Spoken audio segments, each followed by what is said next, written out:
बोलिए श्यावर रामचंद्र की जय, पवन पुत्र हनुमान की जय, श्री अम्बे मात की जय, श्री सतगुरु महाराज की जय। हर हर महादेव।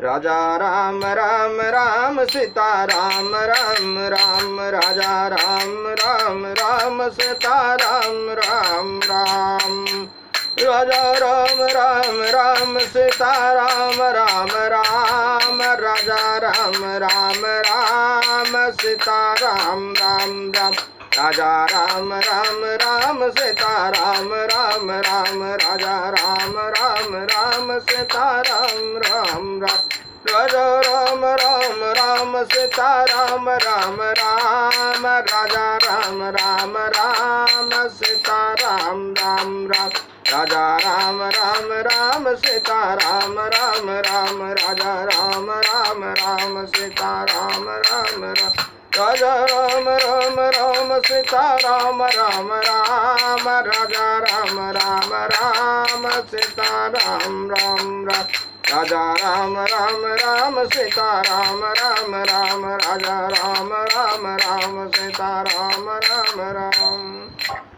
श्यावर रामचंद्र की जय, पवन पुत्र हनुमान की जय, श्री अम्बे मात की जय, श्री सतगुरु महाराज की जय। हर हर महादेव। श्री राम जय राम जय जय राम, श्री राम जय राम जय जय राम।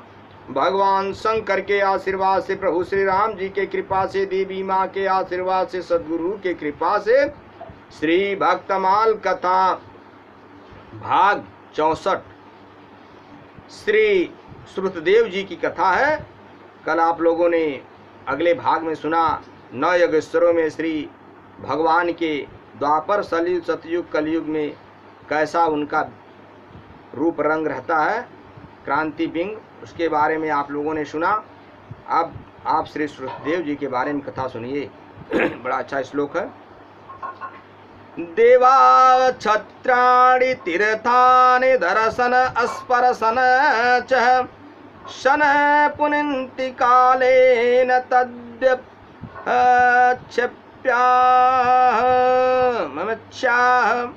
श्रीमद् भागवत में 10:68-52 में है। श्री श्रुतदेव जी की कथा सुनिए।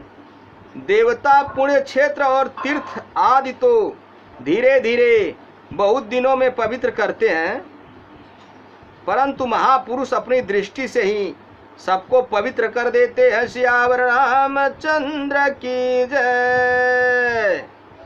देवता पुण्य क्षेत्र और तीर्थ आदि तो धीरे धीरे बहुत दिनों में पवित्र करते हैं, परंतु महापुरुष अपनी दृष्टि से ही सबको पवित्र कर देते हैं।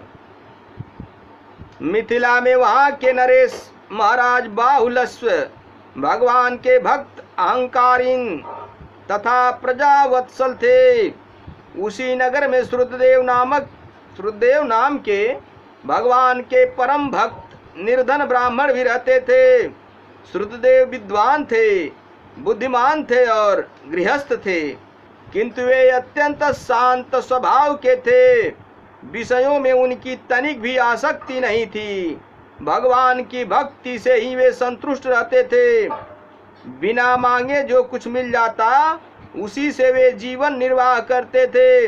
एक दिन का घर का काम चल जाए, इससे अधिक वस्तु बिना मांगे मिलने पर भी वे लेते नहीं थे।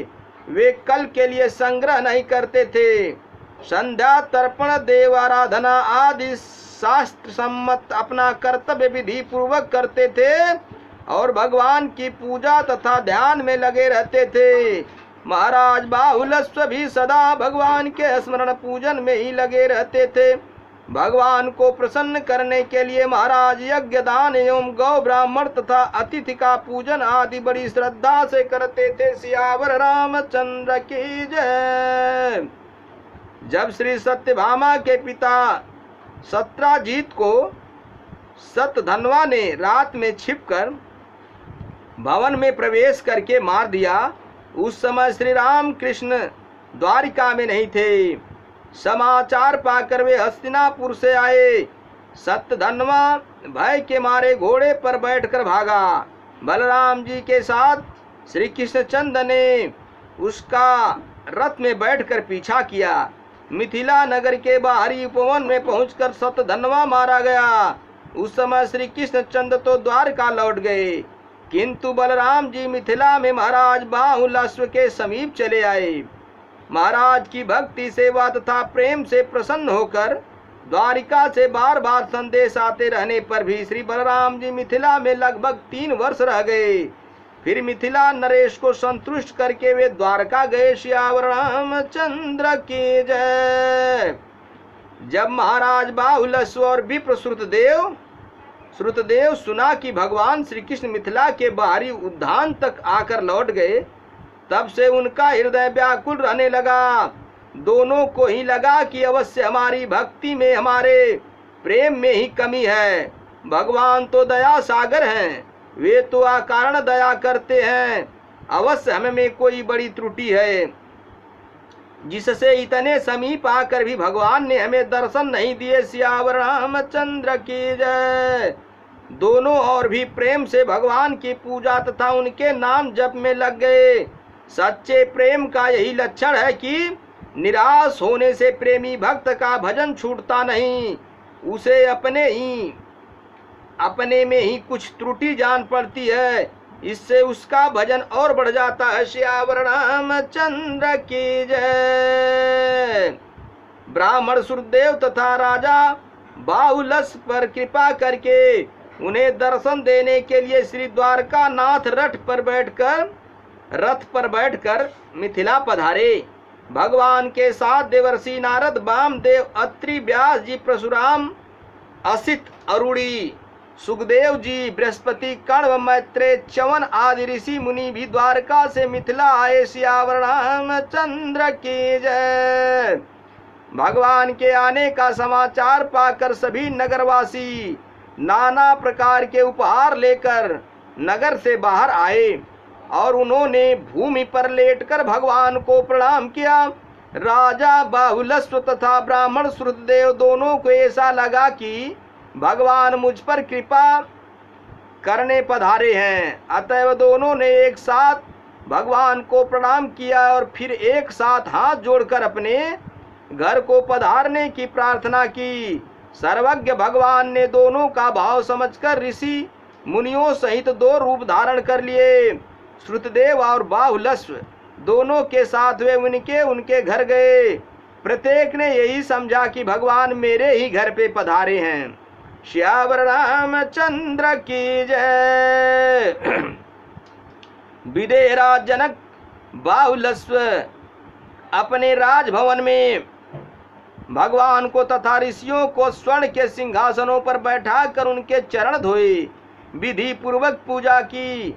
भगवान के चरणों को अपनी गोद में लेकर धीरे धीरे दबाते हुए उन्होंने भगवान की स्तुति की और प्रार्थना की, प्रभु कुछ दिन यहाँ निवास करके अपनी सेवा से मुझे कृतार्थ होने का अवसर दें।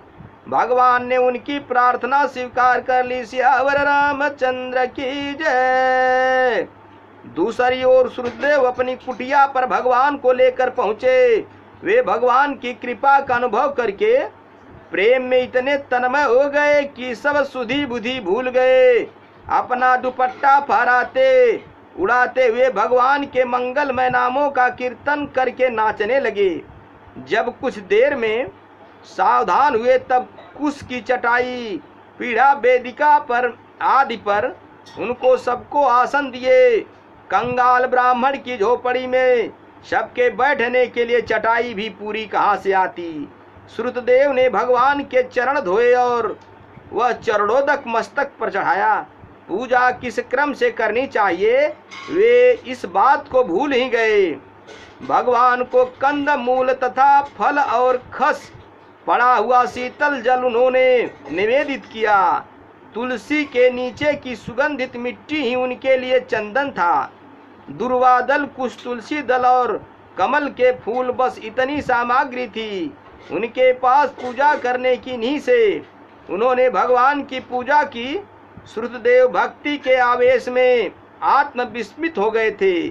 भगवान चुपचाप भक्त के इस भाव को देखकर प्रसन्न हो रहे थे। सियावर रामचंद्र की जय। भगवान तो प्रेम के भाव के भूखे हैं मेरे भाइयों।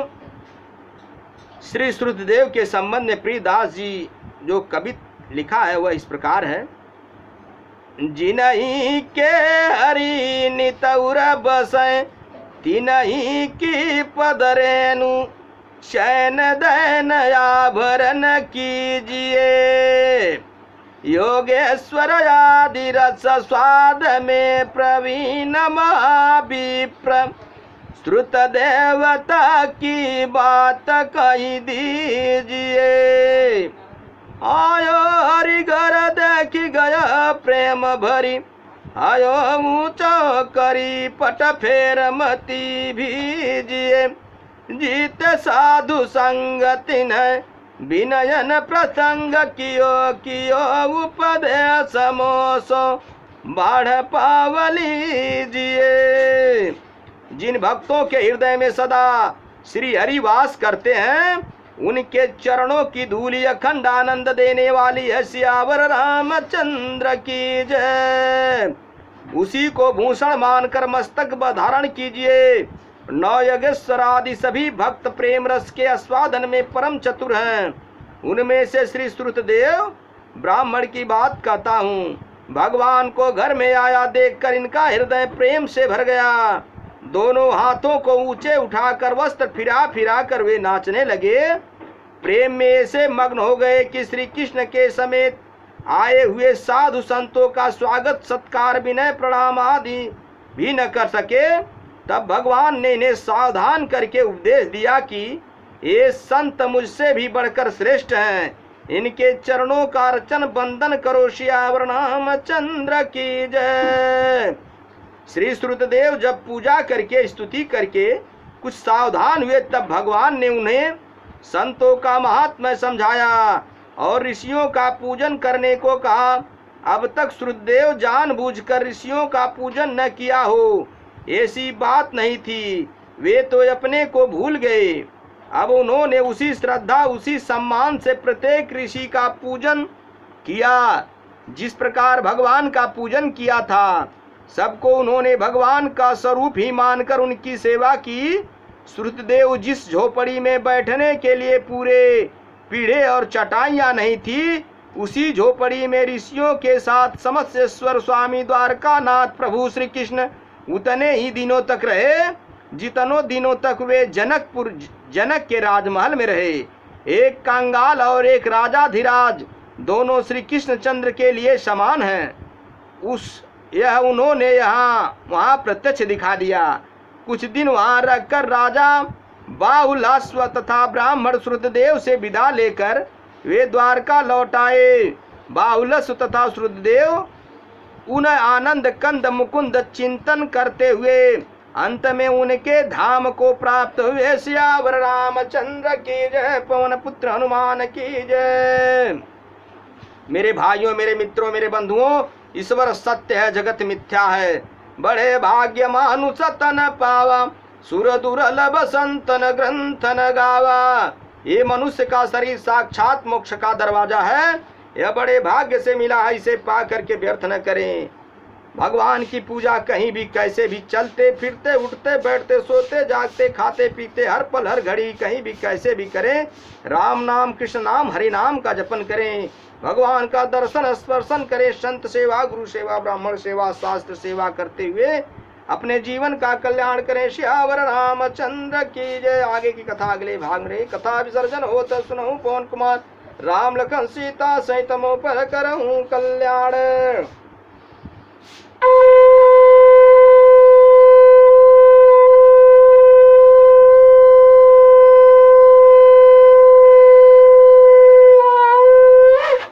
हरि नारायण।